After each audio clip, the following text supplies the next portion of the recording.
Ahí estoy hablando y no estoy diciendo nada. Así que repetiré todo. Muy buenos días. Bienvenido a tu clase, Filosofía del Hombre número 5. Y te decía que ya nos estamos acercando al final. Ya se siente que vamos aterrizando en temas cada vez más y más específicos, que bueno, pues ya llegamos a esas, ¿cómo decir? Singularidades de la sociedad, qué pasa cuando nos empezamos a preguntar si el hombre se comporta acaso en, pues así, en sociedad, es decir, en, en manada, vamos a llamarle de algún modo. Ay, no había visto sus buenos días en chat. Hola Alba, hola Gloria, hola César, Jennifer, muy buenos días, David, Marco, Laura y Cecilia. Pues vamos, ajustense, vayan por sus papitas, por sus chilaquiles, pueden comer mientras me ponen atención. Y pues bueno, estamos en la primera clase después del primer parcial, lo que significa que vamos a empezar pues un nuevo bloque y pues yo te quiero traer pues el calendario solo para que recuerdes en dónde estamos. Y pues bueno, hoy es 26, quiere decir que empezamos a contar 1, 2, 3 semanas antes del examen en la cuarta semana, que sucede el 17 de julio. Este es el cuatrimestre que más equilibrado tenemos las clases, porque tenemos 7 semanas completas, 6 semanas, sí, 7, 8 semanas, descontando las de los exámenes. Entonces, ¿cuál va a ser la guía y el temario que nos van a estar acompañando? Bueno, de manera muy general, vamos a estar revisando el día de hoy el hombre y la vida actual o la vida social, o sea, el hombre, qué sucede con el hombre hoy, pero en realidad son temas bastante generales en el sentido que cuando decimos hoy no podemos entrar con el hombre de 2021 sin empezar a escudriñar de dónde vienen rastreadas todas esas problemáticas. Para entrar la siguiente semana en Dilemas del Hombre Contemporáneo, que lo voy a dividir en dos partes porque es muy amplio en realidad, ¿no? Si yo te digo dilema, pues, usualmente sale, no, pues que el dinero, que la economía, justo, ¿no? No es lo mismo. Que la economía, que la política, y bueno, lo vamos a dividir en dos partes, ¿bien? Y pues no hay más, la forma de evaluación sigue siendo la misma, ya sabes, las 3 semanas con quiz, la última semana con foro, quiz y foro. Listo, pues no hay más, de eso no tienen dudas, ¿verdad? Solo quiero asegurarme que la semana pasada hayan cerrado bien, que no tengan dudas, que su calificación, etcétera. Entonces, bueno, los escucho, los leo. ¿Tienen alguna situación que cerrar antes del parcial? ¿Uno o ninguna?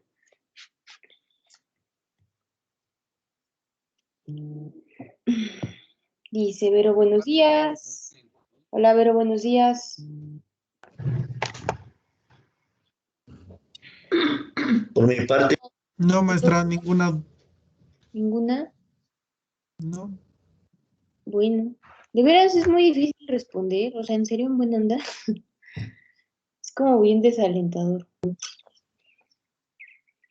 Pues yo no tengo ninguna duda. Estoy Gracias. conforme. Vale. Pues los demás, el que calla, pues no, el que calla no otorga, ¿no? El que calla tiene derecho, pero pues el que calla no sé qué pasa. No sé qué pasa, compañeros, es muy frustrante, de verdad, me desespero mucho, no sé qué hacer, no sé cómo sacudirlos ya, es muy desesperante. Entonces, bueno, espero que se activen por piedad, por misericordia, por cordialidad, por lo que ustedes quieran, pero actívense, por favor, se los pido, se los ruego, con mi alma de profesora desesperada. Bien, eso sí, quiero decirles, eso sí quiero decirles, creo que es necesario que consideren como efecto singular, como profesora que estoy enfrente de ustedes, quiero comentarles que en quinto semestre les sucede un fenómeno muy singular a los grupos y es que entran en un área de confort. Y esto se los quiero contar para que si ustedes están en esta situación, aguas. Yo los conozco de otros cuatrimestres y les puedo asegurar que esta no era su personalidad y ya están cayendo en ese fenómeno. ¿Cuál es? Ya pasaron los cuatris, ya me da flojera, ya me desesperé del encierro, Ya de plano ya ni hablo, ni participo, entro a la clase, o sea, sí la veo, sí le pongo atención, no sé por qué dice que no. Pero la participación y retroalimentación en clase es sumamente importante. O sea, imagínense que yo les diera clases así. Esto es lo que ustedes me imponen cuando no hay retroalimentación. Y peor, ¿no? Porque sin voz. Entonces, el fenómeno de quinto es el sentir que ya sé cómo pasar y dominar las materias. ¿Y qué sucede? Se vuelve en un grupo cerrado. Y esto es difícil para los profesores porque no podemos entablar comunicación. Y sucede al interior también del grupo. No sé cómo está su dinámica grupal, pero ya no existe la misma participación. La autoridad bolsitas. Ya no hay participación, ya no hay conexión. Y lo peor que le puede suceder a un grupo en materia de comunicación es que sucedan las cosas de manera mecánica. Que ya existe el rol de quien les avisa, que ya existe el rol de quien se queja, y eso es lo que tienen que romper. Entonces, mucho cuidado con lo que nos imponen a nosotros los profesores, porque es muy duro enfrentarnos a una realidad, una pared. Y sé que parece como reclamo, pero no lo es. Solo es para que reflexionen también la empatía y comunicación que tienen con las personas que están pues intentando conectar. Entonces, cuidado con empezar a generarme esta barrera porque yo no sé cómo van, yo no sé si tienen dudas, yo empiezo a desconocer cómo vamos como grupo y eso es muy grave porque yo soy su guía. Y si ustedes no me dicen cómo van, yo no tengo idea que están recibiendo información, ¿de acuerdo? Así que bueno, pónganse muy truchas porque ya la vez pasada tuvimos esta conversación y esta es la última vez que vamos a tener este tipo de situaciones, ¿de acuerdo? Si sigue sucediendo, pues bueno, tomaremos otra dirección, que también existen dinámicas para grupos cerrados, ¿ok? Entonces, bueno, asumiendo que nadie tiene dudas y que todos quedaron conformes, quiero preguntarles, hoy vamos a empezar justamente el tema de el hombre actual y lo social. Pero necesitamos empezar a rastrear. ¿Cuál es la situación o por qué empezamos a decir que el hombre social es distinto al anterior? O sea, sí, es distinto, pero en materia de qué. Y para eso, yo les traigo una niñita, a Petrita. Yo quiero que me escriban, me pongan, me abran el micrófono, lo que ustedes intuyan. Si yo les pregunto que tiene derechos Petrita, pues me van a decir que sí. Pero la pregunta es, si yo te digo, ¿crees que Petrita tiene derechos fundamentales? En este momento, lo que sea que te imagines que significa eso, ¿cuáles crees que serían esos derechos fundamentales que Petrita tendría por estar ahí? ¿Qué se te ocurre? Libre pensamiento. Muy bien, Adrián, libre pensamiento. Vamos por esa. ¿Qué más? A la educación. Bien, muy bien. Usted tiene, Petrita, tiene derecho a la educación. ¿Qué más?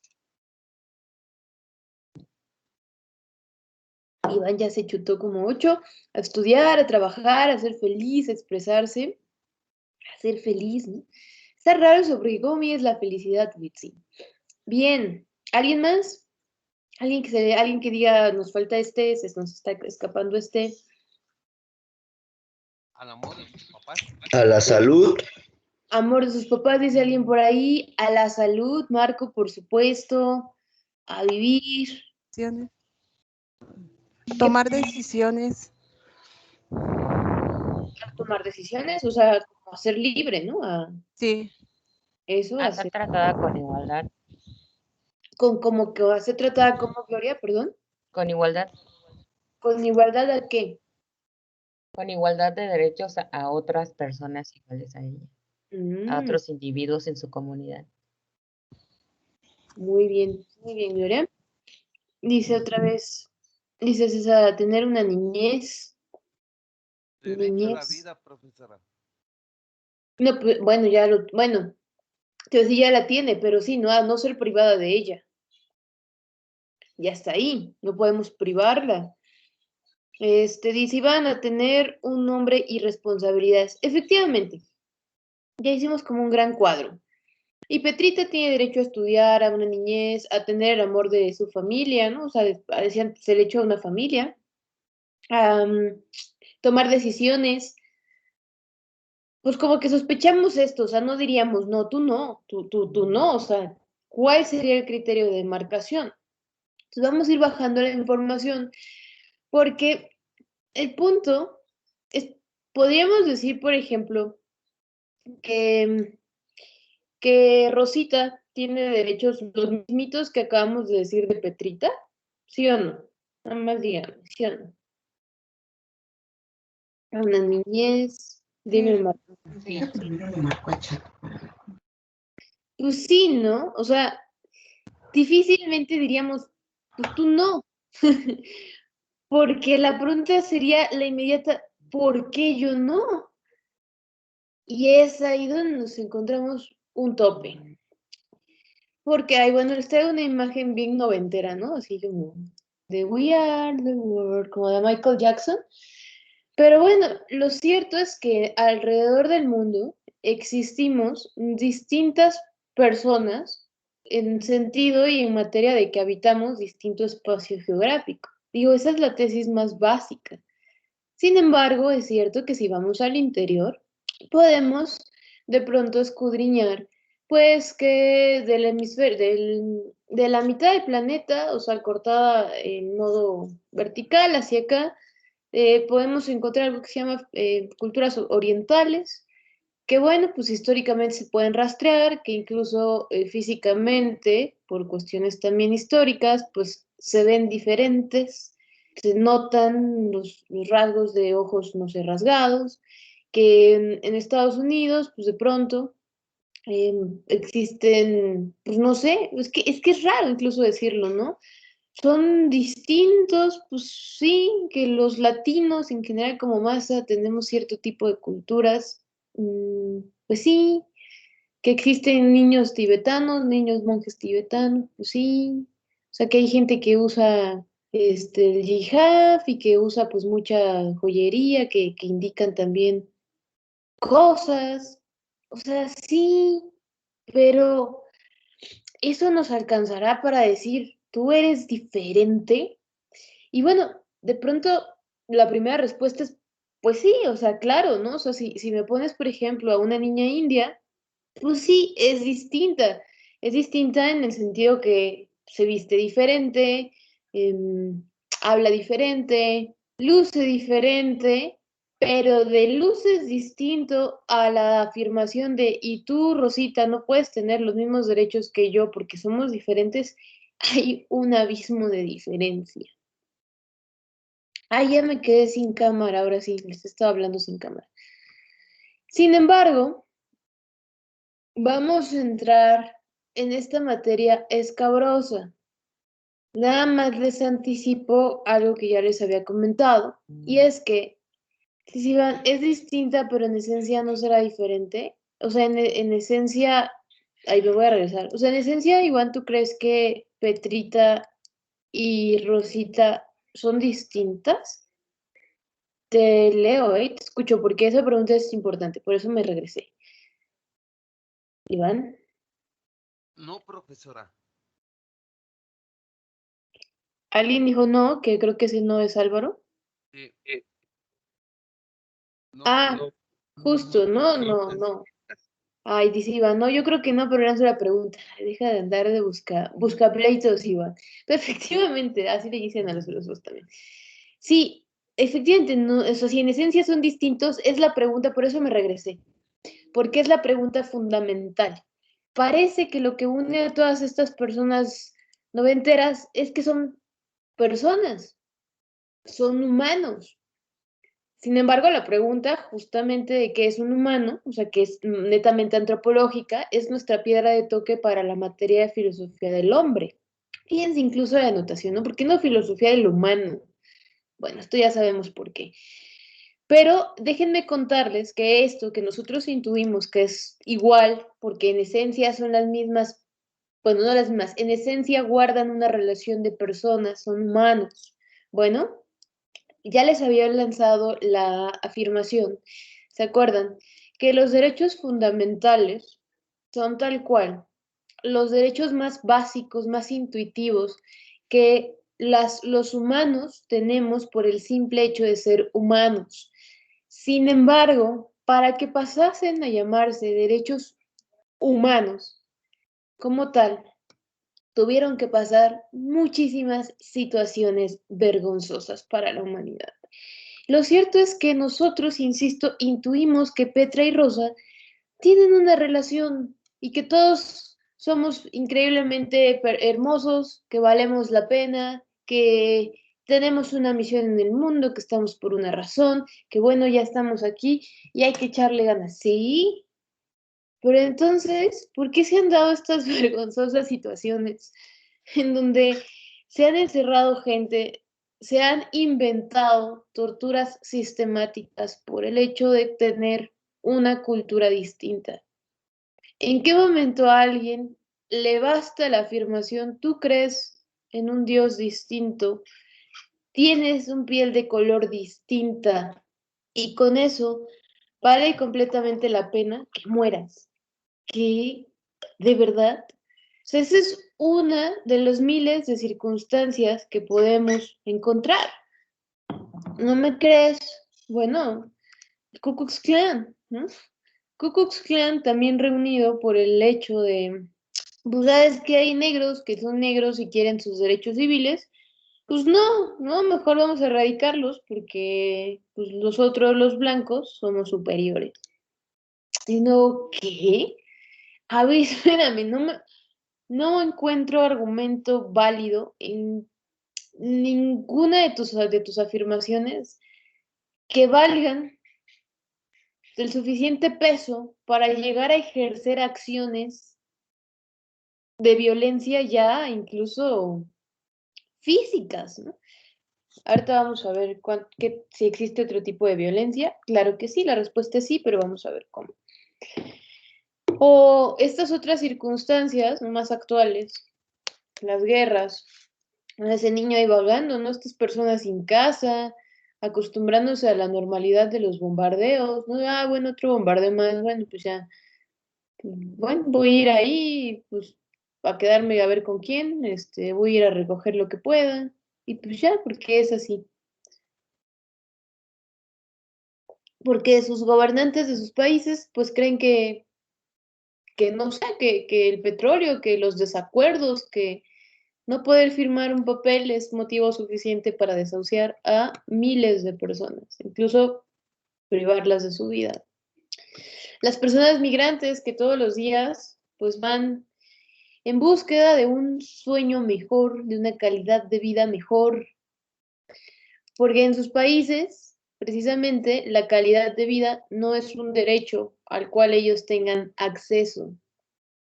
Si es cierto o no lo que ellos, o sea, hacia dónde van, es otra cosa. Pero ¿en qué momentos? Lo que quiero que se empiecen a preguntar, o sea, es en qué momento alguien decide cambiar toda su vida, o sea, como si ahorita nosotros nos dijeran, ¿te irías de país, Gloria? Tal vez Gloria se lo pensaría, ¿no? O sea, tal vez diría, bueno, ¿para qué? ¿No? Yo te decía, no, pues para una mejor calidad de vida. Tal vez Gloria en este momento se lo pensaría y diría, no sé, o sea, es que tengo familia, tengo una casa, no sé, tengo incluso deudas y responsabilidades, o sea, ¿cómo lo voy a abandonar? Exacto. Tal vez tienes cosas. Hola, Ceci, no te preocupes, no te puedes conectar, que hay que ver eso de, a ver qué sucede ahí. Efectivamente, Gloria tiene responsabilidades que valora como suficientes como para repensar su situación. Sin embargo, ¿en qué momento estas personas dicen, no, ya, yo lo dejo todo, adiós, ¿no? Sin tanto, no sin dudas, no sin miedo, pero sin tanta faramalla alrededor como para decir sí, adiós, ¿no? Y me voy con nada, o sea, me voy con lo poco que puedo y ya veo y con todo el miedo, todas las incertidumbres. Parece que entonces para estas personas la calidad de vida no es un derecho fundamental. Luego podemos seguir, la lista es larga, ¿no? A ver qué más les traigo por aquí. Bueno, en teoría la esclavitud fue abolida, hoy en día está abolida, o sea, es un crimen. O sea, si alguien te ve sabe que esclavizas personas, pues puedes ir a la cárcel durante toda tu vida. Sin embargo, no existen las cadenas físicas, pero les quiero contar, por ejemplo, esta situación. Se llama esclavitud moderna. Incluso les voy a dejar un documental, una charla TED de una fotógrafa que fue a hacer un documental para Amnistía, un chiqui documental, pero bueno, ya habla de la experiencia. Dije, es que mi cámara mejor trata que las personas a las que estaba fotografiando. O sea, se calentó y a la cámara la pusieron en un refri, casi le soplaron y le dieron uvas. Y a las personas, pues, que ella estaba documentando era el tema de esclavitud moderna. Por ejemplo, estas personas, digamos que viven apartadas de sus comunidades, o sea, no son ciudades, son comunidades endémicas. Y lo que hacen los comerciantes, pues, puedo decir, los grandes comerciantes, es, algo mandó Iván, pero no veo qué es. Em, Explotar, o sea, volar con bombas, hagan de cuenta, esto es una ciudad, pero volar con bombas sus comunidades para que, pues ellos la única forma que conocen de vivir es autosustentable, o sea, tienen sus animales, tienen sus siembras, tienen sus casas, se construyen, o sea, ellos son inválidos del mundo tal y como lo conocemos, que no significa que sea el mundo real, pero ellos no conocen que es una tarjeta de crédito, o sea, y no es que no la conozcan, sino que dentro de sus comunidades pues, no las necesitan. Pero ¿qué es lo que hacen? Pues si a una persona la dejas sin esa vida normal, sin esa vida regular para ellos, ¿qué es lo que hacen? Pues son inválidos del mundo. Entonces, estas personas que llegan y vuelan a estas comunidades, llegan también como los mesiánicos. Dicen, oye, se quedaron sin casa, pues es una pena, pero tengo un trabajito, yo los puedo emplear sin problema y miren, pues ya pueden ustedes volver a construir su vida. ¿Qué les queda? Pues no hay opciones, en realidad. No tienen opciones de nada. Por lo que aceptan. ¿A qué? A trabajos forzosos de jornadas larguísimas. En realidad estas personas son esclavas sin saberlo. Están sometidas a jornadas de 20 horas, a caminar kilómetros, o sea, a caminar horas bueno, en este caso acarrean piedras para cantera, o para grava, para materiales de construcción, por pagas mínimas o nulas. Cuando estas personas de pronto se quieren salir, pues no pueden, porque hicieron un pacto básicamente con el diablo. No es legal, pero es sometimiento. Y como esto en otros ejemplos que esta fotógrafa son los que va a documentar, que la esclavitud como cadenas ya no existe, pero al menos no las físicas, pero sí simbólicas. Hay todavía muchísima esclavitud que le llamamos moderna. Más bien sería contemporánea, ¿no? Más que moderna. Entonces, bueno, en este momento, ¿qué le da derecho a esa persona que va a volar sus casas a ofrecerle trabajos nulos, ínfimos y explotadores a estas personas como su mesías? O sea, ¿dónde está la regulación? ¿Qué pasa aquí? ¿No? Y esto es lo que yo insisto mucho, aprovechando que es Día del Pedagogo, que también, ojo, porque bueno, el pedagogo es la persona que ejerce esa profesión, pero me gustaría ampliarlo más y a propósito, pues, Día de la Pedagogía, podríamos decirle, ¿no? Que no, pero bueno, de la pedagogía. Por eso insisto mucho que la educación es base. La educación es la herramienta que nos permite despertar de ese sueño, de decir, a mí eso en qué me afecta, ¿no? Es como, ay, no, pues yo aquí tengo mi café y mi desayuno, ay, no, pobrecitos, ¿no? Pues ojalá alguien vea por ellos.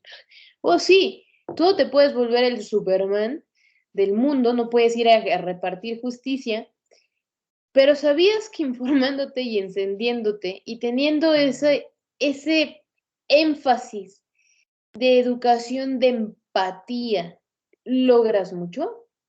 Mucho cuidado con creer que la educación son títulos, que la educación es aquella persona que recibió 40,000 posgrados, que la educación es, que alguien educado es alguien que logró llegar a los más altos rangos académicos. No estoy diciendo que la academia no sea importante, pero lo que estoy diciendo es que la educación no se reduce a un título académico.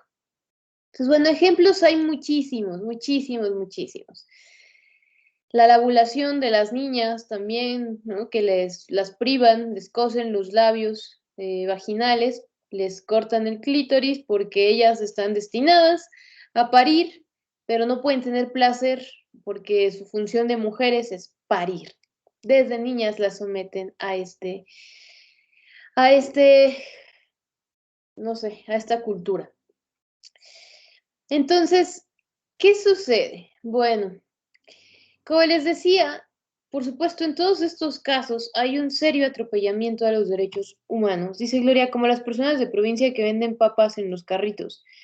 Los traen a la ciudad y los tienen viviendo en casa, les pagan muy poquito y hasta sus niños trabajan. Sí, las papitas y la fruta, ¿y qué más era? Pues todas sus también artesanías, ¿no?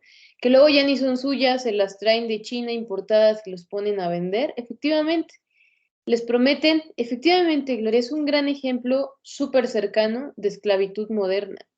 Y que uno se pregunta, pero es que ¿cómo es posible que no se dé cuenta? O sea, esa persona, ¿por qué no se va? A ver, ¿por qué no agarra y se va? O sea, espérame. ¿Te estás dando cuenta el peso del ejercicio que estás haciendo sobre esa otra persona súper brutal desde tu privilegio? Tal vez tú podrías irte porque sabes andar en metro, porque tienes 5 pesos para mudarte, porque tienes conocidos. Esa persona, ¿te has dado cuenta en qué circunstancia está? ¿Tú crees que para ella es tan fácil? O sea, ¿crees que para ella le encanta ser explotada? ¿Crees de entrada que sabe que está siendo explotada? No.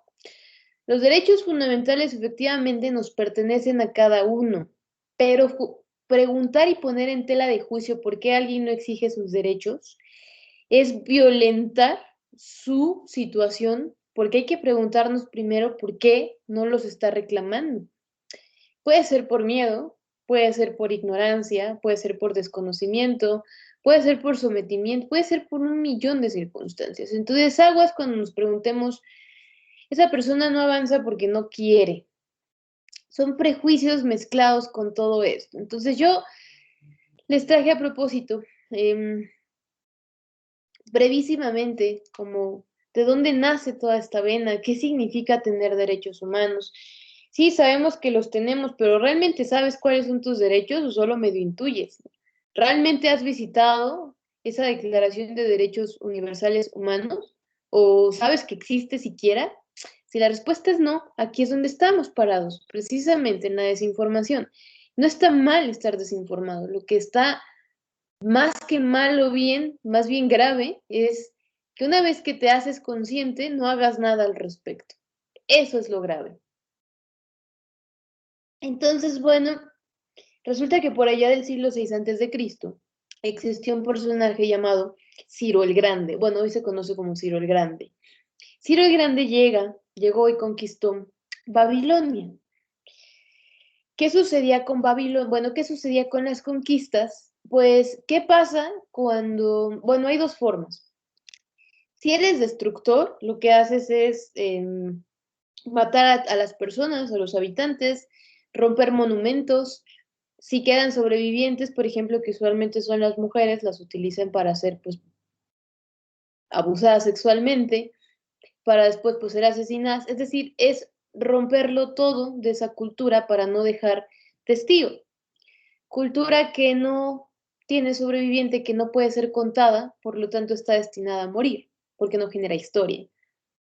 Sin embargo, bueno, y esto sucedía usualmente en las conquistas, ¿no? Por ejemplo, el Imperio Romano, pues era un imperio más bien destructor. Bueno, sí, ¿no? Porque por eso se amplió, fue como absorbiendo, por ejemplo, a la cultura griega, más bien no la destruyó, todo lo contrario. Pero todo lo que sucedía alrededor sí, que llegaban y pues hacían toda la matanza, destrucción y pues de todo, ¿no? Bueno, ¿qué pasa con Ciro? Ciro, que todavía pues sí, había griegos en el 6 a.C., pero digamos que pues fue todavía más antiguo que incluso la civilización ya como conocemos occidental y oriental. Llegó y en pues Babilonia en ese momento ya había otras religiones, ya empezaba el catolicismo, ya se veían los inicios del Islam, los musulmanes, de pronto pues había creencias de todo tipo.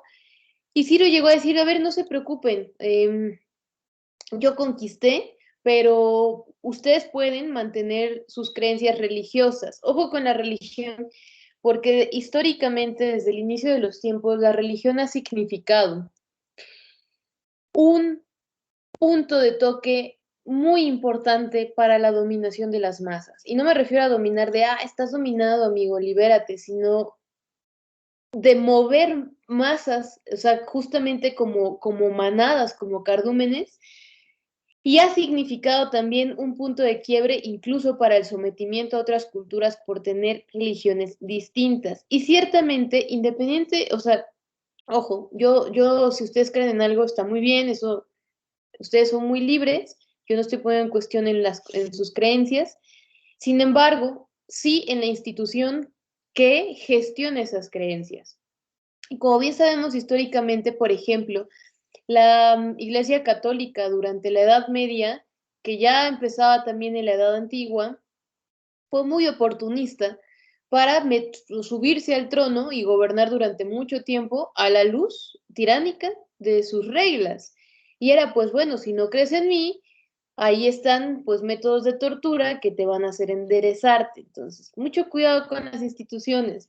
Y efectivamente lo que hizo Ciro, entonces, nos regresamos en la cápsula del tiempo, es que les dijo a los esclavos, a ver, si han visto Game of Thrones y recuerdan este personaje de los dragones, de Daenerys Targaryen, está basado un poco también en Ciro, al inicio. Lo que Ciro llegaba haciendo era decir, a ver, todos los esclavos son libres. Si quieren seguir conmigo, pueden seguirme. Si quieren ser libres e irse a otro lugar, pueden irse. No hay ninguna represalia. Entonces liberaba a los esclavos. Y lo más importante es que decía, yo voy a gobernar aquí, yo acabo de conquistar esta tierra, pero ustedes, si se quedan conmigo, pues van a estar bajo mi protección. Pueden practicar la religión y el credo que quieran. No va a haber imposición de nada. Vamos a construir, pues, que la mezquita, que la iglesia, que bueno, no había iglesias en ese momento, ¿no? Pero si fuera ahorita. Y podían converger absolutamente todos. Esto era muy novedoso. O sea, yo sé que igual ni nos lo podemos imaginar, pero el primer testimonio que existen de derechos humanos en el mundo, o sea, el primer atestiguamiento es esta vasija. Esto que estamos viendo que parece un elote o para guardar elotes, es una vasija. Y la vasija tiene escrito la primera, digamos, declaración de derechos humanos. Y es que Ciro hizo como un cetro de poder y mandó labrar todos estos estatutos que él dijo. No habrá esclavos y los esclavos serán libres, todos podrán creer en lo que quieran, cada uno trabajará para ganar su propio dinero, tendrán derecho, o sea, los derechos. Insisto, este era muy novedoso. Por supuesto que él movía masas gigantes porque era un gobernador altamente humano. Cuestionado, ¿no? Porque también hacía matanzas, ¿no? Bueno, su método de conquista. Pero el hecho de permitir una sociedad armónica era algo que no se veía en esos tiempos, sobre todo si pertenecías a una cultura del otro. Bueno, entonces, ¿qué sucede? Que por allá pues se empieza a extender a la India, se empieza a extender a Grecia, a Roma, y nace la famosísima, o sea, esto pasa, ¿no? O sea, pasan siglos y siglos. ¿Qué sucede? Pues bueno, Ciro no es eterno, eventualmente muere y pues todo su legado se pierde. Resulta que, pues bueno, pasa toda la Edad Media, perdón, toda la Edad Moderna, antigua, pasa todo Grecia, conquista, Imperio Romano, la caída, el erigimiento de la Iglesia, la Santa Inquisición, la modernidad, ¿no? O sea, todo ese cuento. Con serios cuestionamientos a los derechos fundamentales. Pero fíjense, ya había un prototipo desde hace un montón. Resulta que en algún punto los ingleses en 1215 ya empezamos a ver, ya empiezan a sonar Voltaire, empiezan a sonar pues la modernidad, empiezan a sonar todos estos filósofos que empezaron a fundamentar si las personas o no tenían derechos, pero más bien puestos en disposición de algo que se llama Estado. O sea, todo esto surge por ahí de 1215 con la llamada ley natural. La ley natural dicta que naturalmente el hombre cuando nace tiene derechos. Por supuesto, ellos lo están viendo en materia de propiedad. El hombre tiene derecho a tener una propiedad, porque el valor importante durante la modernidad, por supuesto, era cuánto tienes para producir. O sea, necesito que vayan viendo esto, pero en el fondo existía ya otra vez un reconocimiento a que las personas, por el simple hecho de nacer, teníamos derecho a algo. Todo el mundo se la pasó súper bien, se la pasó increíble. No, que Voltaire, que Hobbes, que no quiere, que bueno, que el derecho, que hay un rey, que vamos a derrocarlo, que bueno, ya lo matan. Todo bien, vamos a decir, chilling. Hasta que en 1789, con el fin de la modernidad, llega un personaje que también casi lo logra, y es Napoleón Bonaparte, que por el simple hecho de su egoísmo y de su pensamiento, él se declaró el emperador del mundo. Y por un pelito de rana calva casi logra realmente otra vez imponer la monarquía absoluta de la que veníamos corriendo todo este tiempo. Por azares históricas no lo logra, pero bueno, siguen pasando los años. Lo que quiero que vean es que en la historia, o sea, estuvimos como en la tablita todo el tiempo, ¿no? O sea, como humanos, todo, o sea, como que íbamos guiándonos por lo que nuestra intuición nos decía. Porque lo que quiero que noten es que hasta este momento no existe nada que respalde que tenemos derechos más que la intuición propia. No existe algo llamado ley de los derechos fundamentales todavía. Y bueno, pues va pasando el tiempo, entramos pues entre que guerras, entre que salimos, en desacuerdos, o sea, el mundo está cambiando todo el tiempo, no solo ahí. Hay desacuerdos, los grandes poderes casi nunca están de acuerdo. Y pues bueno, en 1950, por ejemplo, 1915 surge este personaje llamado Mahatma Gandhi, que seguramente habrás escuchado, pero ¿por qué es tan universal, tan famoso y tan icónico? Pues porque Mahatma realmente se dedicó a difundir algo llamado, puede decir, educación para la paz. Otra vez, ¿no? O sea, él hablaba, por supuesto, desde su contexto del amor, del entendimiento, de la colaboración, de la comunidad. Pero de fondo lo que él decía, o sea, él abogó mucho por decir, las personas son personas y las personas tenemos una cierta cualidad que no puede ser transgredida. Y él se dedicó, fue, o sea, antes que cualquier otra cosa, fue un activista muy fuerte por otorgar justicia a las personas que en ese momento se encontraban oprimidas.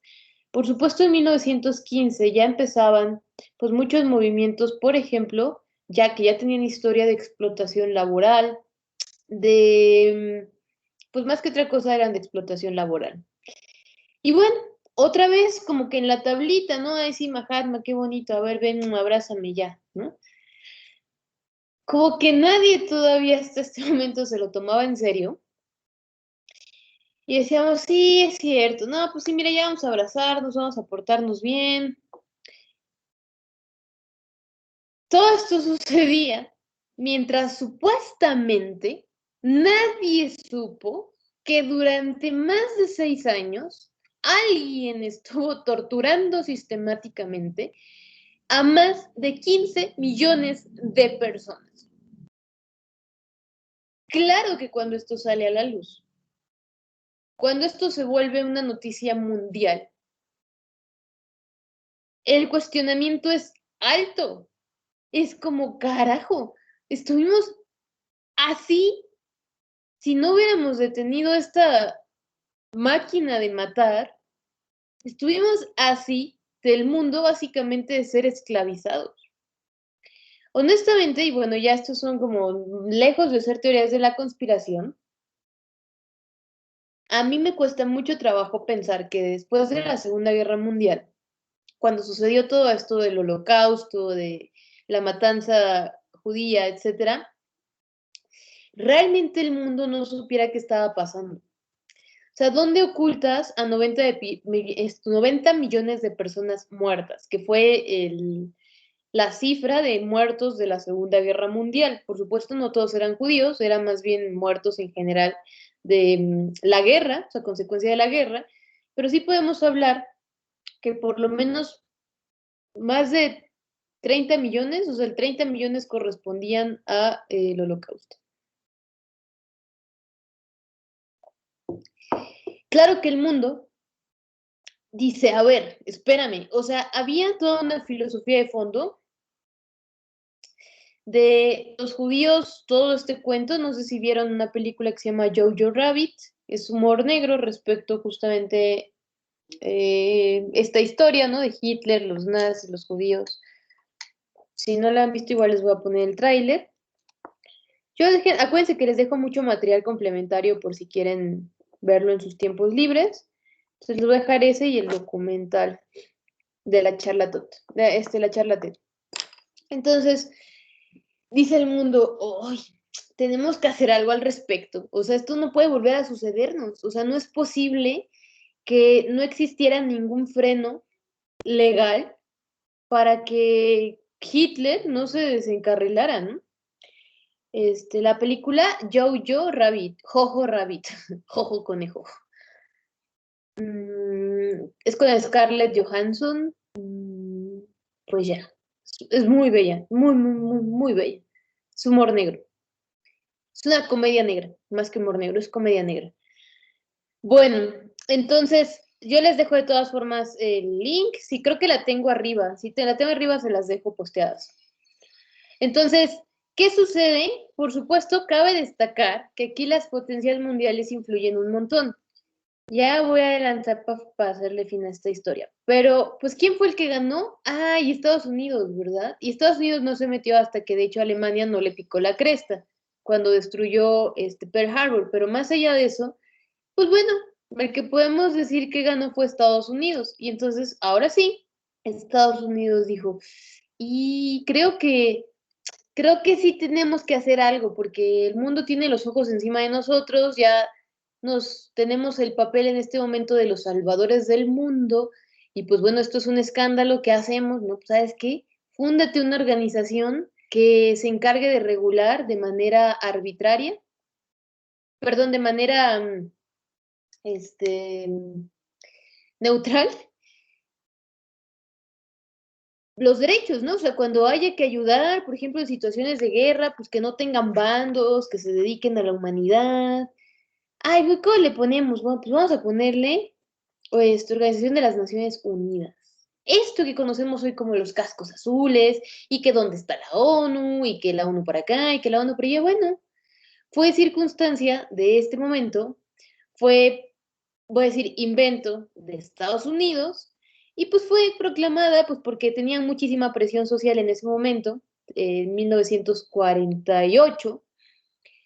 Bueno, la ONU se formó en 1946, un año después de la guerra, pero aún así, pues después de que se formó ese consejo, con el fin de reafirmar la fe en los derechos fundamentales, fíjense cómo todavía no se llaman humanos, en la dignidad y en el valor de la persona, ¿no? Y sale la bandera izada de Estados Unidos atrás. Bueno, todo este cuento sigue, y en 1948, Eleanor Roosevelt, la primera dama, esposa del presidente Roosevelt, se vuelve la primera presidenta de la ONU, y con ella se firma el acta de la Declaración de los Derechos del Hombre o los Derechos Humanos en 1948. Si se dan cuenta, por primera vez en el mundo, los derechos fundamentales dejan de llamarse derechos naturales para llamarse derechos humanos. Y aquí es donde estamos enmarcados. A partir de aquí es donde comienzan una y otra vez las discusiones sobre qué demonios son los derechos humanos. ¿De acuerdo? Entonces, bueno, uno puede decir, sí, Petrita tiene derechos, no podemos violentar sus derechos. No, no podemos. O sea, nada más fíjense, hablando justamente y conectando un poco la clase de la semana pasada, veíamos el tema de la segregación negra. Entonces, estas leyes cotidianas de Jim Crow de separación por color de piel. Esto sucedió después de la firma de los derechos humanos. ¿Qué sucede ahí? Incluso, o sea, todos estos personajes, o sea, Nelson Mandela, el doctor King, que además murieron asesinados por estar luchando por sus derechos civiles, porque bueno, Estados Unidos, que muy mozamente firmó esta declaración porque el mundo tenía que ver que respondían, dentro del mismo Estados Unidos sucedían estas leyes de segregación. Y entonces uno se pregunta, entonces, ¿qué demonios con los derechos humanos? Nada más quiero decirles que los derechos humanos podemos fecharlos hoy en día como, no les voy a explicar uno por uno, simplemente yo les he estado hablando todo este tiempo de olas. Bueno, se los traigo aquí para que hoy los conozcan y lo sepan. Hoy en día hablamos hasta hoy, 2021, de 3 olas de los derechos humanos.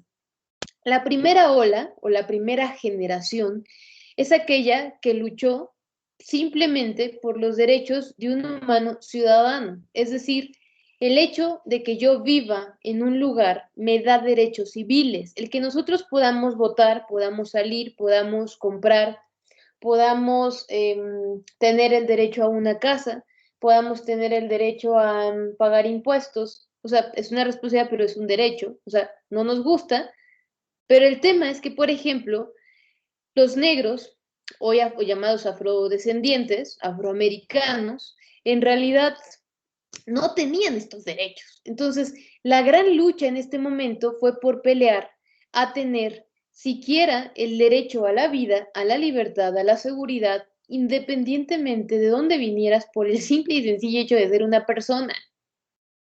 La segunda ola, podemos decir que más bien se enfocó en buscar la igualdad, primero, a la vida política y segundo, a una vida económica digna, es decir, a pagas igualitarias. Por supuesto, aquí es donde también entran las sufragistas, las mujeres que pelearon por el derecho al voto, porque si no saben, las mujeres no podíamos votar porque la razón de los parlamentistas era que no teníamos la misma capacidad intelectual, entonces no teníamos la capacidad de decidir a nuestros representantes.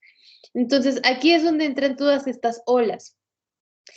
Y por último, bueno, y hoy quiero decir, hoy, con Petrita y Rosita, acabamos de comprobar que la primera y la segunda generación de derechos están más que afianzados. Es decir, que difícilmente hoy en día alguien diría, tú no tienes derecho a tener un trabajo, tú no tienes derecho a tener, a vivir, porque pues es que Gloria eres morena, entonces pues muérete, ¿no? O sea, incluso es escandaloso siquiera ficcionarlo. Sin embargo, cuando un derecho genera debate, significa que está madurando. ¿Qué quiero decir? Por supuesto que a los esclavistas, por ejemplo, de negros, en el momento en el que les dijeron, oye, creo que estás transgrediendo, ellos dijeron, claro que no.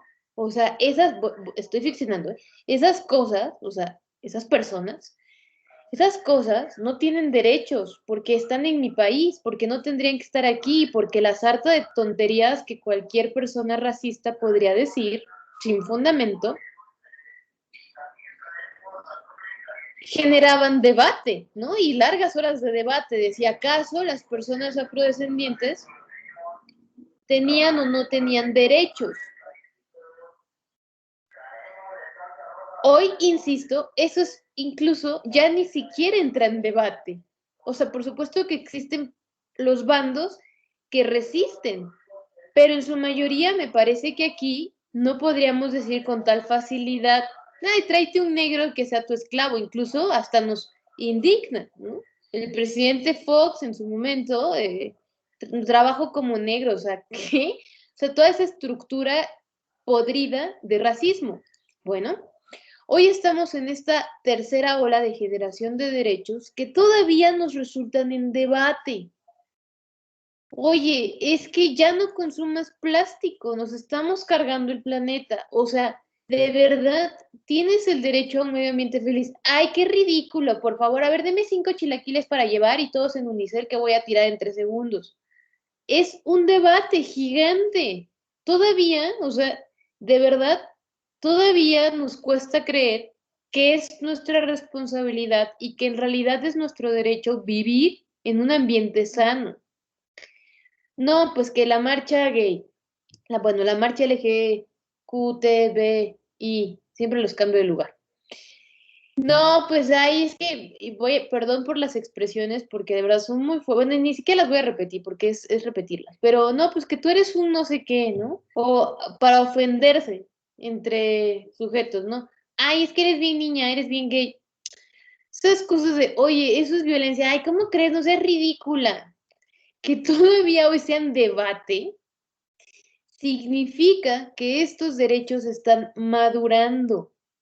Hoy ni de chiste se nos ocurriría decirle a alguien, porque trabaja mucho, pareces negro, porque es ofensivo, porque en nuestra estructura sabemos que eso es sumamente violento y que en un punto significó la vida y la dignidad de calidad de personas, de miles y cientos y hasta millones de transgresión de derechos humanos de cada una de las personas que sufrieron a causa de. Sin embargo, ¿por qué hoy nos seguimos burlando de los activistas medioambientales, de las personas que defienden la eutanasia, de las personas que defienden sus derechos a tener una orientación sexual abierta, de las mujeres que defienden sus derechos por tener tratos distintos de género? ¿Por qué? Ah, porque parece que estos derechos fundamentales, estos derechos humanos, aún no son derechos. Y esas grandes resistencias que no permiten que lo sean, todavía creen que es motivo de burla, que el hecho que tú quieras tus derechos es como, ay, pobrecita, mírala cómo lucha por su libertad, ajá, y por su emancipación económica. A ver, órale, ponte a trabajar, vete a cocinar tortillas, señora, que es lo que mejor se va a hacer. Todavía existe en nuestra estructura. Ojalá en algún punto esto ya ni siquiera sea motivo de debate, porque significa que esos derechos ya están bien fundamentados. ¿De acuerdo? Entonces, bueno, un personaje que yo quiero aterrizarles a propósito es esta bellísima persona, sociólogo francés llamado Pierre Bourdieu.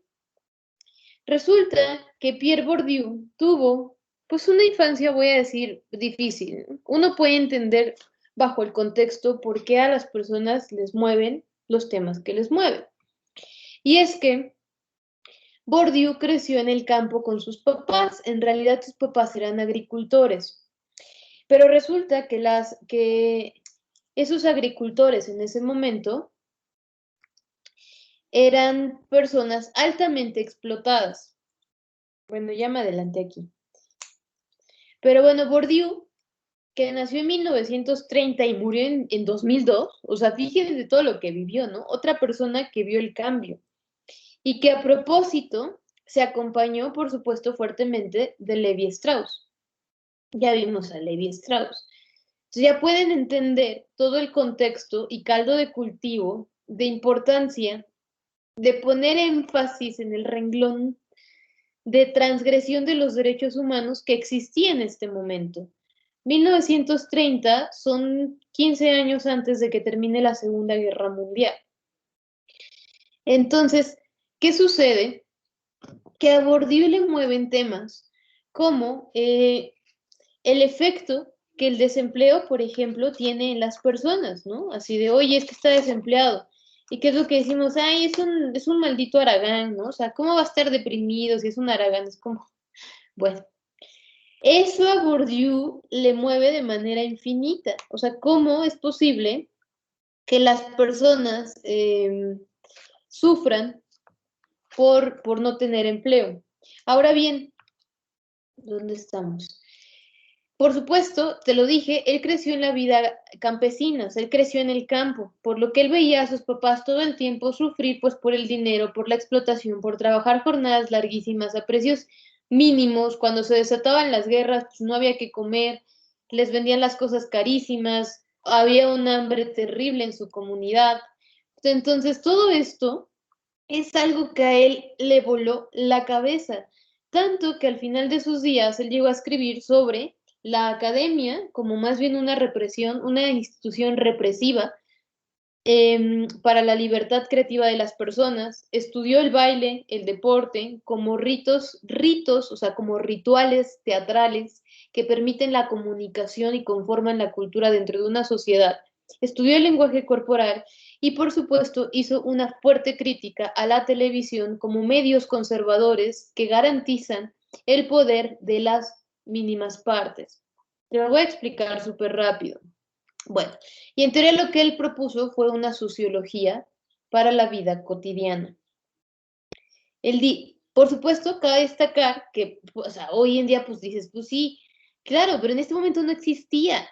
O sea, la sociología ni siquiera era una ciencia, mucho menos ni pensar en decir, vamos a estudiar el efecto del desempleo de las personas, como, ay, qué ridículo, Bourdieu, o sea, ponlos a trabajar a que produzcan, dales dinero y vas a ver qué felices son. Entonces Bourdieu decía, no, o sea, es que la vida es más que producción, la vida es más que dinero, o sea, necesitamos poner atención en qué está pasando de fondo. Entonces, bueno, con la fotografía, Bourdieu logra un montón de cosas, porque claro, en este momento el debate es, ¿cómo me puedes decir que la sociología es una ciencia si no tienes evidencia empírica? Claro, porque les están reclamando las ciencias duras. Tú no tienes un método científico para decir que es una ciencia. Y Bourdieu dijo, no tengo un método científico como el que tú lo tienes. Tal vez no tengo sustancias con las que trabaje, pero mi objeto de estudio es la sociedad. Y la sociedad sí que puedo estudiarla. Y entonces los científicos le decían, claro que no, porque la sociedad cambia. O sea, a ver, ¿cómo estudias eso? Resulta que cuando la fotografía nace, para Bourdieu es la gloria, porque se da cuenta que puede fotografiar instantes y estudiarlos después. Como en este momento, en Argelia, está fotografiando lo que sucede en las comunidades. Y después de esto, él puede hacer un énfasis en decir, bueno, estas personas se conforman por familias tradicionales, papá, mamá, sin ningún método restrictivo, tienen todos los hijos que puedan tener, sus casas son de madera, ok, tienen ciertas posiciones económicas, bueno, sus ritos son estos, comen carne, comen comunitariamente, comparten probablemente por su nivel económico. Ah, bueno, los hombres forman... Exacto, claro que puedes decir cosas de la sociedad, dice Bourdieu. Y por supuesto que puedes hacer análisis profundos, y te lo voy a demostrar. Tan lo demuestra que escribe, empieza a meterle goles y trancazos, pues a unos pocos en realidad.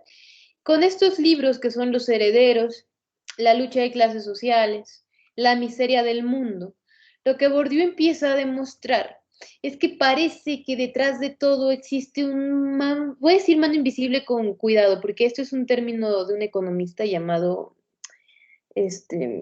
y no recuerdo el nombre en este momento, pero es un término, o sea, como una manipulación de alguien que quiere que creas que es así.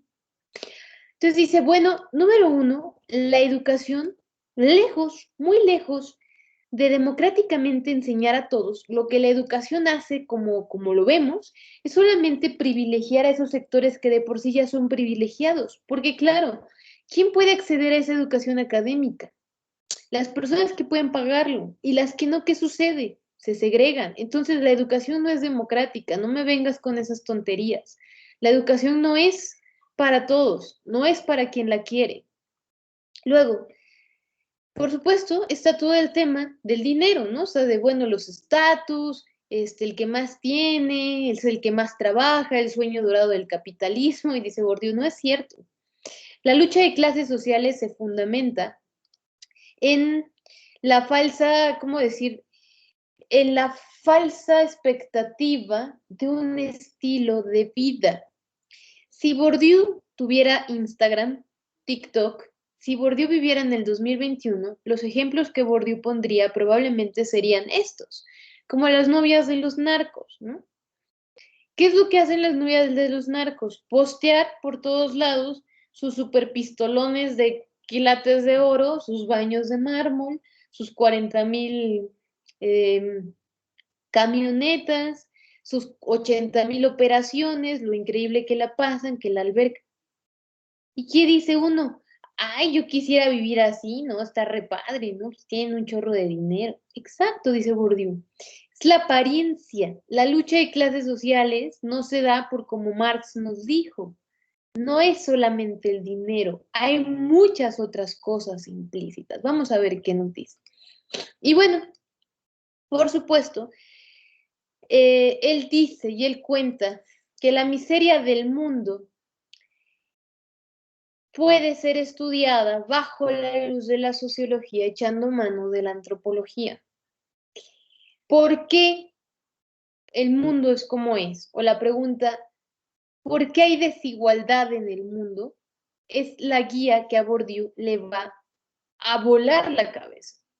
Por cierto, quiero decirles que hoy en día Bourdieu es el autor más citado de la historia. Sus libros han sido transcritos a todos los idiomas, escribió no sé cuántos libros, creo que, déjenme ver si tengo el dato, 37 libros, 400 artículos en todos los idiomas posibles, ha sido estudiado, citado, interpretado, reescrito en todos los niveles posibles. ¿Por qué? Bueno, dice Bourdieu, hay oculto una lógica del sistema. El sistema tiene una forma de comportarse. Cabe destacar, cuando nosotros escuchamos sistema, por ejemplo, yo me acuerdo de mis amigos de filosofía, con Marx aquí, ¿no? El sistema, amigo, libérate. Bueno, tenían razón y no, ¿no? En ese momento pues no sabía leerlos, pero el sistema es la forma en la que nosotros acordamos comportarnos en sociedad para convivir armónicamente. Que estudiemos para tener un título, para obtener un trabajo, para obtener mejores pagas, para ser alguien en la vida, es parte del sistema que nosotros pactamos con estos otros poderes también que nos dicen, bueno, y si tú logras esto, yo te voy a pagar más. Eso es el sistema, como tal, un sistema, ¿no? Es como cómo fluye una sociedad dentro de las carreteras que acordó construir. Entonces, lo que dice Bourdieu, el sistema lo que pretende es perpetuar la desigualdad. Por supuesto, el sistema no quiere que tú seas igual que sus grandes poderes, porque entonces ellos no serían nada. Lo que ellos pretenden es que todas estas píldoras que te dan diciéndote que vas a ser alguien en la vida, en realidad lo que perpetúan es que no llegues en realidad a serlo, ni siquiera pleno. Porque lo que quieren, por supuesto, es mantenerte doblegado. Ahora, existen distintos tipos de capitales en el mundo, no solo el económico. El económico, por supuesto, es el que te permite comprar, o sea, producción de bienes, adquirir bienes, producirlos, cobrar salarios, así. Sí, es importante y es cierto. Pero no solamente existe ese capital, existe el capital social, que resumido te voy a decir, sí, Iván. Si quieres también se los pongo, por cierto, ese documental es muy bueno. O yo les pongo y les pongo, ya ustedes ven lo que quieran. Ese documental es muy bueno. Pero dice ese capital social, dicho de una manera muy simple, se llaman palancas.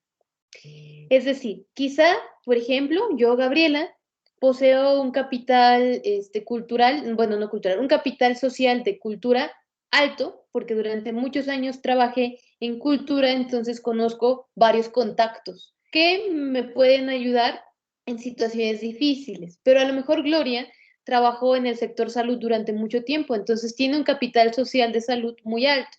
Es decir, dicho de otro modo, son las palancas que te pueden hacer. Y cuentan tus papás, tus primos, tus vecinos, todo eso que tú conoces, todas esas personas que tú conoces que te pueden ayudar en algún momento, son capital social. Y dice Bourdieu, y por supuesto que es importante. Entonces, date cuenta cómo no solo el dinero importa, y por supuesto el capital cultural. todos los reconocimientos académicos que te pueda dar, todas las acciones finas de, yo voy al museo, yo voy al teatro, que te puedes pagar, porque ¿quién va al teatro y quién va al museo? Bueno, existe el domingo gratis de museos, pero ¿quién va? ¿Quiénes tienen tiempo? Bueno, también esto es falso, porque aunque los pongas gratis, la gente no va, ¿no? O sea, también hay una desinformación terrible.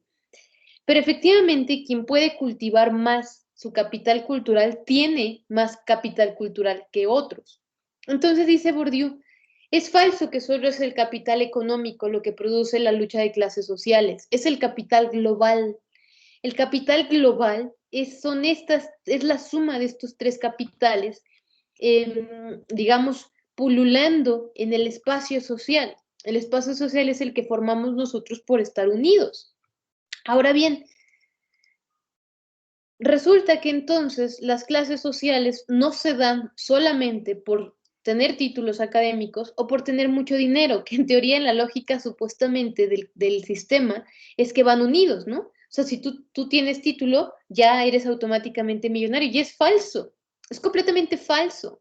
Por lo tanto, lo que más bien da las clases sociales es una lucha de red de relaciones. Y esa red de relaciones son los campos. La teoría de Bourdieu se va a conocer como la teoría de los campos sociales. Los campos son esas configuraciones, no campos de fútbol, sino como bolas, ¿no? Somos bolas, somos configuraciones de clases o esas relaciones que hacemos entre nosotros, donde los grupos nos unimos o nos separamos. Si voy a un grupo, por ejemplo, de lectura de Edgar Allan Poe, bueno, probablemente me encuentre con otro grupo que al mismo tiempo le guste Velarde, entonces mi capital social aumenta, porque a lo mejor conozco al director del museo y también mi capital académico, porque a lo mejor también me uno con el grupo de Velarde. Entonces, van aumentando. Esas uniones, dice Bourdieu, son sumamente importantes y la sociedad sucede por la unión y desunión de grupos, de campos sociales. Ahora bien, vamos aquí. Resulta que quien tiene el monopolio de violencia es el Estado. Cuando nosotros decimos fue el Estado, uno ni entiende, ¿no? Pero fue el Estado. Vivo se lo yo y vi, fue el Estado. ¿Qué quiere decir el Estado? Por eso les digo mucho. Si tú crees que el gobierno son ellos, tú eres el problema, porque el gobierno no son ellos, el gobierno somos todos en una relación sistemática. Entonces, ciertamente el Estado es el poder que hace que nos relacionemos de ciertas formas. Y a lo mejor, por ejemplo, yo quiero ser una emprendedora y sé que para emprender no tengo que pagar impuestos porque le da en la torre a mi plan de emprendimiento. Sin embargo, la lógica del sistema dice que quiera ser Chana, Juana, pepitera, camotera, profesora, emprendedora, tienes que pagar impuestos. Al Estado le da igual porque el pacto de sociedad en el que estás implica que se comporta de ese modo. Sin embargo, por supuesto, a pesar que somos todos, existen lógicas de jerarquías, de relaciones. Bueno, no te dije, pero por ejemplo, en la UTC, es un ejemplo de cómo funcionan los campos, es un ejemplo de un campo académico, ¿de acuerdo? Y en ese campo académico tenemos un capital común, que en este momento yo les estoy dando conocimiento, ustedes me están aportando para generar juntos un capital en común que nos va a poner, digamos, en un sistema igualitario. Sin embargo, existen jerarquías y yo soy profesora y yo entiendo que mi rango está por debajo que el del rector o rectora, bueno, rector, que el del rector. Entonces, en esas jerarquías generamos campos de igualdad, pero al mismo tiempo existen campos jerarquizados. Y esas jerarquías son formas de poder. Y esas formas de poder implican que aunque yo sepa que existen quizá mejores formas de educar, te pongo entre comillas, no digo que sea así. Si el rector no las aprueba, pues bueno, yo me quedo chiflando en la loma del coyote porque no las puedo aplicar, porque esas formas de poder no me dejan ser libres completamente. Entonces, el Estado, dice Bourdieu, tiene el monopolio de violencia física y violencia simbólica. Por supuesto que en los campos existen distintas formas de violencia.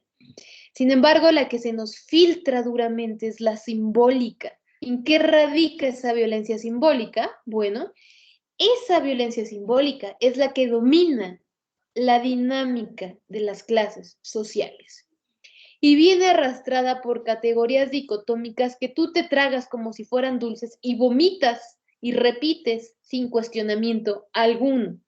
Porque uno dice, esas clases altas, esos privilegiados, y el gobierno, y muerte a Mancera, y fuera el peje. Pero el peje no existe si no existimos nosotros. Y los dominados no existen si no existen, los dominadores no existen si no existen los dominados. Los colonistas no existen sin los colonizados. Las clases dominantes heredan categorías mentales a las clases dominadas.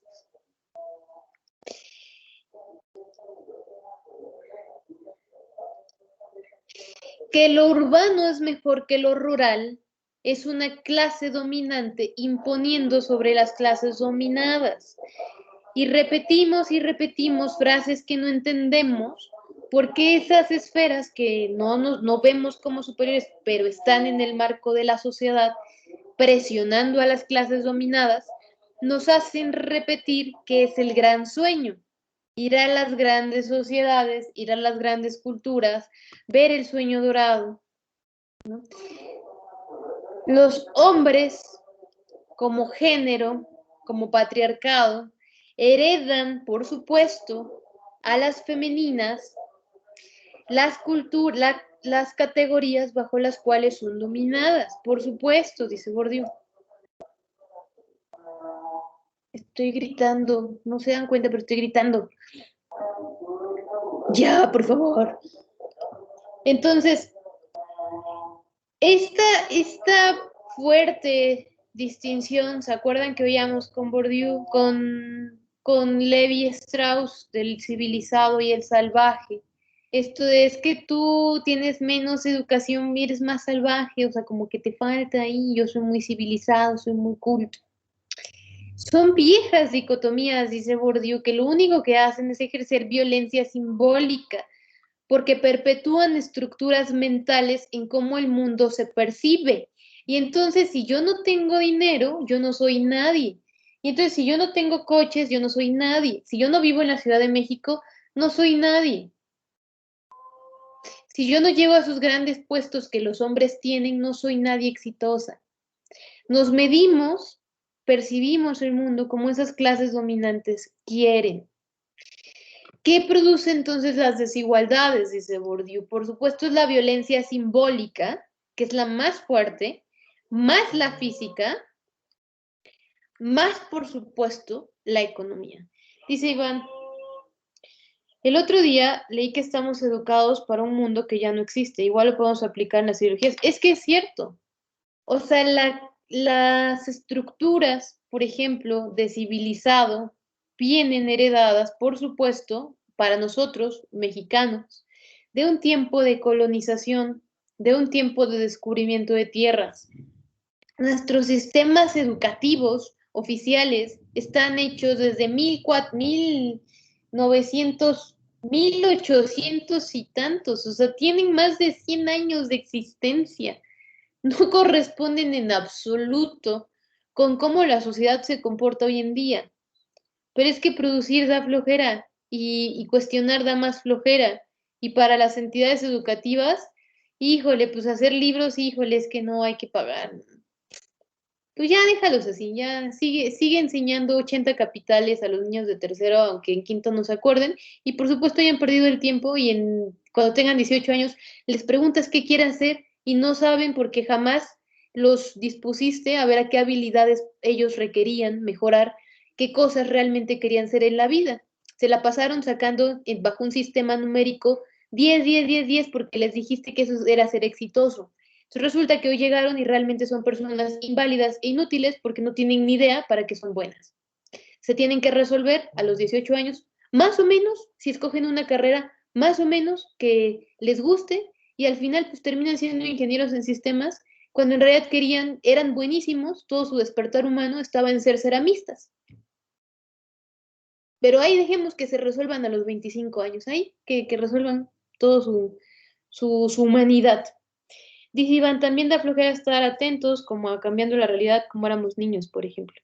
¿Cómo? También da flojera estar atentos a cómo ha cambiado la realidad como cuando éramos niños. Ah, claro. Pero eso sí es perceptible, ¿no, Iván? O sea, nosotros lo descubrimos porque es parte de nosotros, ¿no? ¿O no? ¿No se preguntan qué había cuando eran niños y cómo es el mundo ahora? Tal vez para mí es un tanto más obvio, porque mi cambio radical sí viene del campo a la ciudad. Para mí es muy obvio ese cambio. Pero sí es cierto, puede ser que si estás en el mismo lugar no lo sea tanto. Entonces vamos a ir cerrando la sesión. Estas estructuras simbólicas de violencia simbólica suceden, por ejemplo, en esto, ¿no? Son parte del proceso de socialización. Hoy en día, por ejemplo, estos anuncios ya son más inclusivos, los de Kitsania. Pero antes, o sea, hoy en día ya son cuestionados y eso es un buen síntoma, es un gran síntoma. Que hoy en día las empresas se repiensen cómo van a comunicar es un gran síntoma porque significa que hay presión social porque estas cosas cambien. Pero antes era muy común ver incluso juguetes de niño y de niña. Y la niña eran trastecitos para armar y los de los niños eran herramientas. Aquí creo que es niña, no lo sé, no importa en este momento. Pero imaginemos que, pues antes la comunicación eran los niños pilotos, ¿no? Las niñas princesas, las niñas cocineras, los niños bomberos, que te hacen crecer en una estructura del mundo es así y hay de ti donde lo cuestiones. Gloria puso un cuadrito, pero supongo que es un emoji que no veo. Perdón. ¿Querías poner algo o solo se te fue? No, estaba limpiando. Vale. Entonces nos dice Bourdieu, la palabra es un instrumento de dominación. Clarísimo. Cuando te dicen, oye, Adrián, ¿y tú de qué vives? No, pues fíjate que yo hago tallado de animalitos, animalitos de madera y pues bien bonitos. No, pero ¿de qué vives? O sea, eso es tu hobby, ¿no? Eso es violencia simbólica. O sea, ¿por qué alguien te está violentando a través de la palabra, haciéndote creer que no puedes vivir de lo que te gusta? Y a lo mejor Adrián trae un discurso padrísimo de educación Waldorf, de educación Froebel, ¿no? Creyendo que eso hace mejor, o sea, desarrolla mejor el potencial humano de los niños para que no lleguen a los 18 años todos inútiles en el mundo, no sepan ni qué carreras existen, pero ya tienen que meterse. Exacto, ¿no? Pero no, ¿de qué vives, Adrián? O sea, ya en serio, ¿no? O sea, pues son manualidades, ¿no? Súper violento, súper violento.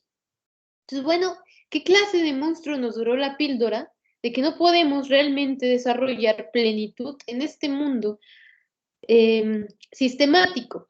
Y por último, lo que decía Bourdieu es que la televisión, bueno, pongo una televisión, pero en realidad lo que quería decir Bourdieu es que el periodismo como acto comunicativo, las noticias, bueno, él sí decía la televisión también, pero referido justamente al periodismo, son en teoría deberían informar a la sociedad, en teoría deberían responder al interés de mantener una cultura abierta, completamente informada, para que la sociedad pueda tomar decisiones.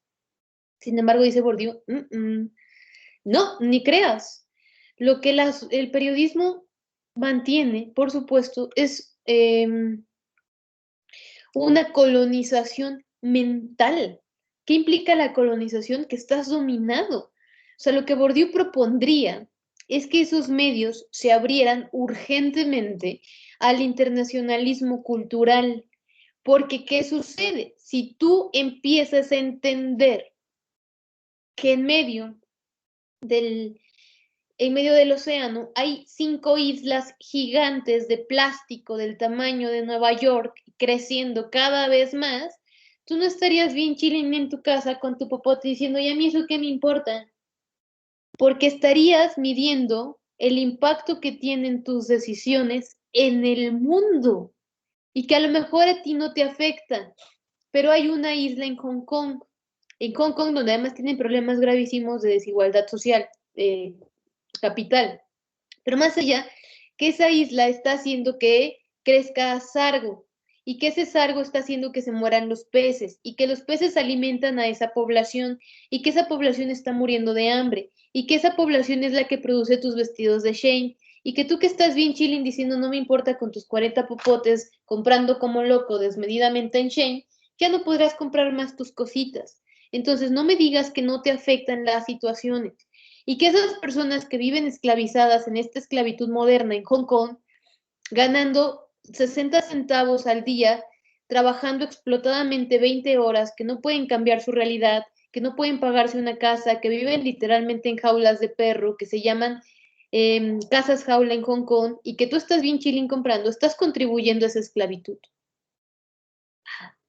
¿Ves cómo entender qué sucede en el mundo te abre el panorama? Y hoy estamos a un clic, hoy tenemos internet, pero está más bonito ver capibaras en vestido en TikTok que meternos un ratito a informarnos qué está sucediendo en el mundo. Una noticia, con una cosa que te haga clic de esta tercera ola de generación de derechos, haces un montón. A lo mejor el plástico no te llama la atención, ¿no? Y lo tuyo es consumir chilaquiles en Unicel como si no hubiera mañana. Pero a lo mejor lo tuyo sí es darnos cuenta que la educación después de todo no es democrática. Con eso vas a generar una acción de cambio. Lo que sí puedo decirles, compañeros, es que lo que no es posible es que no nos haga clic nada y que no tengamos compromiso en el mundo con nada. Porque entonces se los digo, entre nosotros y una piedra hace más efecto una piedra porque al menos es orgánica y al menos tiene una función.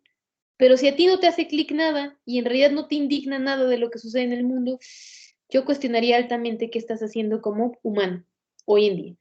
Y que me digas, bueno, pero es que yo tengo muchas cosas que hacer, nunca tengo tiempo de leer y yo tengo a mis hijos y yo tengo que darles de comer y tú no me entiendes. Yo te entiendo. Pero entonces, ¿tú qué estás haciendo por cambiar ese sistema?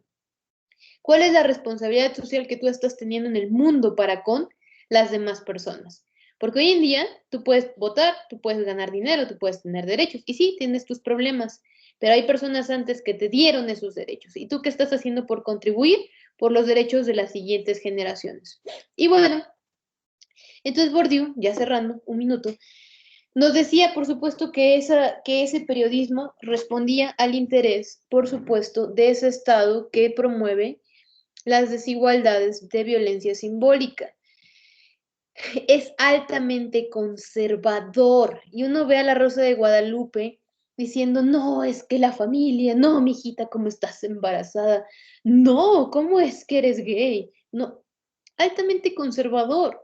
Pretenden promovernos, no sé, valores morales altamente cerrados, que no al aborto, que no, que tú eres mujer y que tú eres una mujer de tu casa, decente. O sea, de verdad, pónganse a ver uno de esos capítulos de La Rosa de Guadalupe, de todas estas cosas, programas nuevos que ya ni se cada quien su santo, como dice el dicho, que existen, que es lo que la gente en su mayoría consumimos.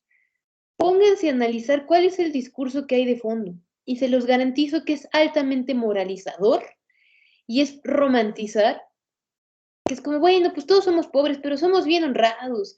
Somos pobres, pero híjole, es que la familia está primero. ¿Por qué? Pues claro, pues porque mientras estos otros altos poderes están enriqueciéndose, disociando más las clases pobres para enriquecerse más y más esas otras clases. Entonces, bueno, compañero, yo te quiero dejar con esto. Déjame ver. Bueno, pues esto solamente es lo último que nos decía Bourdieu. Y es que decía que los campos sociales quiere que te des cuenta que son altamente dinámicos y que así como él nos fue explicando que existe la violencia física, la simbólica, que existe la lucha de clases, que hay espacios sociales, etcétera, un día están así, pero al siguiente pueden moverse así y después quizá puede no estar y estar así. Es decir, que la sociedad es altamente dinámica, cambia, y que por supuesto tú no puedes regirte solamente bajo un estatuto, tienes que cambiar con la sociedad y tienes que entender que cambia. Y a lo mejor para ti, bueno, no sé, el aborto no es un tema y es como, pero deja que las siguientes generaciones evolucionen. Si no aportas nada, mejor cállate. Si no estás informado, mejor cállate, porque una opinión desinformada hace muchísimo más daño que los 10 años de trabajo que han hecho generaciones por cambiar su sociedad. Entonces, bueno, yo les quiero dejar con eso. Las películas Disney, sí, las princesas. Bueno, hoy están haciendo algo por cambiar su discurso, pero hasta apenas. Yo les quiero dejar con eso. El sociólogo nos dice que, bueno, por supuesto, pues es ajeno, ¿no? O sea, el sociólogo, eso sí, decía Bourdieu, yo no me puedo, bueno, él sí se metió, él sí fue activista, por supuesto, pero él decía, los sociólogos no necesariamente tienen que irse a luchar las causas, pero tienen, los sociólogos, y hoy digo pedagogos, administradores, todos tenemos la responsabilidad de brindar argumentos a la sociedad para que la sociedad estemos mejor protegidas ante el atropello de los derechos humanos. Yo les quiero dejar con ese cuestionamiento. Con eso pueden resolver su quiz. Acuérdense que ya está abierto, tienen hasta el miércoles a las 11:59. No se les vaya a olvidar, pónganse un recordatorio. Nos estamos viendo la siguiente clase, ya me voy corriendo que tengo que abrir ahora otra plataforma y a ver a qué hora abre esto. Les mando un abrazo, les mando un beso, nos estamos viendo y pues nada, estoy en el chat para cualquier duda. ¡Vámonos! Muchas gracias, profesor. Hasta Adiós, luego. profe, hasta luego. Buen día. Bye, bye. Gracias, profe. Hasta luego. Gracias. Nos vemos. Chao, chaucito.